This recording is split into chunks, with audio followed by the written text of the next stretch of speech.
Hello, it is Whovian Monday, and today I will be talking about Kill the Moon, the 7th episode of Doctor Who Series 8. As always, do not watch this if you haven't seen the episode. We start on the moon in 2049. Clara is talking to camera, to Earth, and Courtney is behind her. They need the Earth's help. The man who normally helps is gone, and Clara is not sure he'll be back. An innocent life versus the future of all mankind. We have 45 minutes to decide.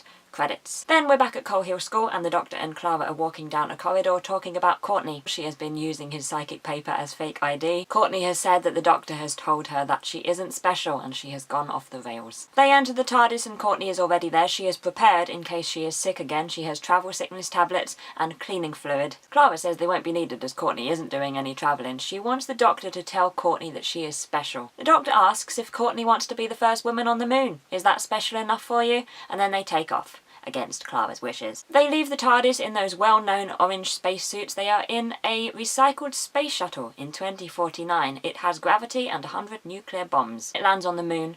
The ship's crew of 3 arrives, Lundvik, Duke and Henry. There's an interesting bit when the Doctor says that they will have to shoot them, and they might have to shoot him forever because he isn't sure that he won't just keep regenerating.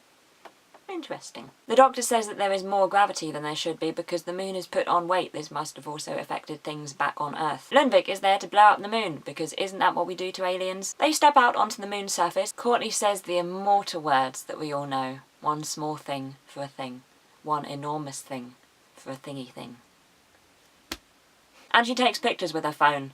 I'm not sure why more companions haven't done this. Lundvik says there was a mining survey being done by the Mexicans on the moon, and something happened, and things changed back on Earth. High tides, the biggest natural disaster in history. They arrive at the Mexicans' research base, which has cobwebs on it for some reason. Henry is sent back to prime the bombs. Lundvik says that there were 4 Mexicans working there, but they disappeared 10 years ago. They couldn't rescue them because there was no shuttle. Humans have stopped going into space. Courtney finds the body of one of the Mexicans in a web. Duke goes to turn the power on. The Doctor finds a computer and discovers that the Mexicans didn't find any minerals on the moon. There are lines of tectonic stress. The moon is falling to bits. On cue, small earthquake. Then there's a little break where Henry is outside and gets attacked by something. Back at the Mexicans' base, there's a whole lot of weird noises going on. There's something in there with them, and it looks like a big spider. And it kills Duke. The others go to escape through a door, but Courtney is unfortunately trapped in there with the spider and is flying. But she kills it with the cleaning fluid, which she conveniently still has with her. The Doctor says that the spider is a germ and that Courtney flew because the mass is unstable and is affecting the gravity. Courtney wants to go home, so they take her back to the TARDIS and shut her in. Clara wants them to leave because they know in the future that the moon is still there, so why do they have to stay? The Doctor says some moments in time are fuzzy. He can't see what's happened to the moon because what's happened to the moon hasn't been decided yet. It is due to be decided here and now. Lundvik says they're not going anywhere anyway because she has lost her crew and she needs them to help her. Back on the surface of the moon, they find the other 3 Mexican astronauts dead. The Doctor is attacked by one of the spiders, but they fight it off and they find more spiders. The Doctor discovers that there is amniotic fluid beneath the surface of the moon, so he jumps down a crack to investigate, saying he'll be back. Back on the TARDIS, Courtney is putting up photos on Tumblr. There's a bit where Lundvik says that her grandmother used to put up photos on Tumblr, which is great, but it doesn't make the most sense to me. Because time-wise, wouldn't it be more likely to be her mother? It's possible this isn't the most important thing in the episode. Lundvik and Clara find Henry. He is also dead. The ground starts moving again, and the space shuttle falls into the moon, with the TARDIS still on it. The Doctor reappears and says it's okay, the TARDIS will turn up. Back on the Mexicans' base, the Doctor uses Courtney's location from her Tumblr posts to open communication with her. The Doctor says the moon is an egg, and it's hatching, and the spiders are bacteria living off it. I really like the idea of the moon as an egg. I thought it was kind of fun. Lundvik asks how do we kill it. Courtney and Clara don't want to kill it. Courtney wants to come back to them, so the Doctor says that there are DVDs on the bookshelf which will bring the TARDIS to them. The Doctor says he can't help them. Kill it or let it live. He can't decide for them.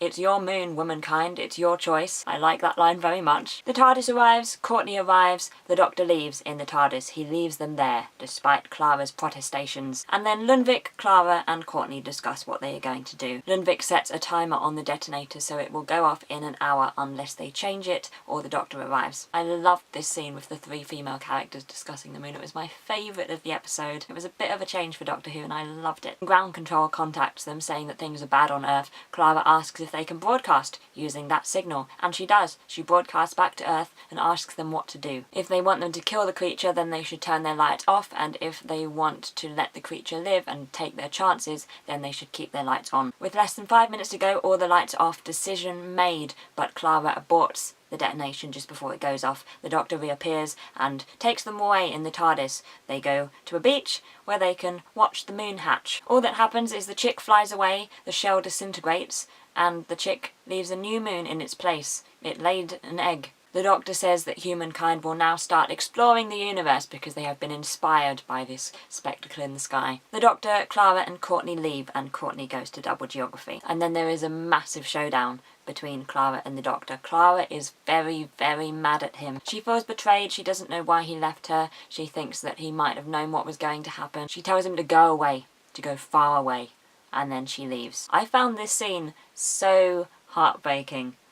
Jenna Coleman is ridiculous. She is outstanding. One of my favourite things about the show this year is how much she has got to do. Danny finds Clara back in her classroom. She says she is done. Danny doesn't believe her. You're never finished with anyone when they can still make you angry. Tell him when you're calm, then tell me. When did you get to become so wise? Same way as anyone else. I had a really bad day. And then the episode ends with Clara at her flat looking up at the moon. What did you think about this episode? For me, it was an episode of two halves. The first half was more thriller, horror, and the second half was more drama and dialogue. I personally infinitely preferred the second half. There were 3 scenes which stuck out for me and were the highlights of the episode, and that was the 3 female characters discussing what to do about the moon, the argument between Clara and the Doctor, and the talk at the end between Clara and Danny. I don't think that Courtney came across so well this episode. I don't think she was written as successfully. I feel a bit like she was 2 separate characters, if that makes sense. She was the plucky, brave teenager, but she was also the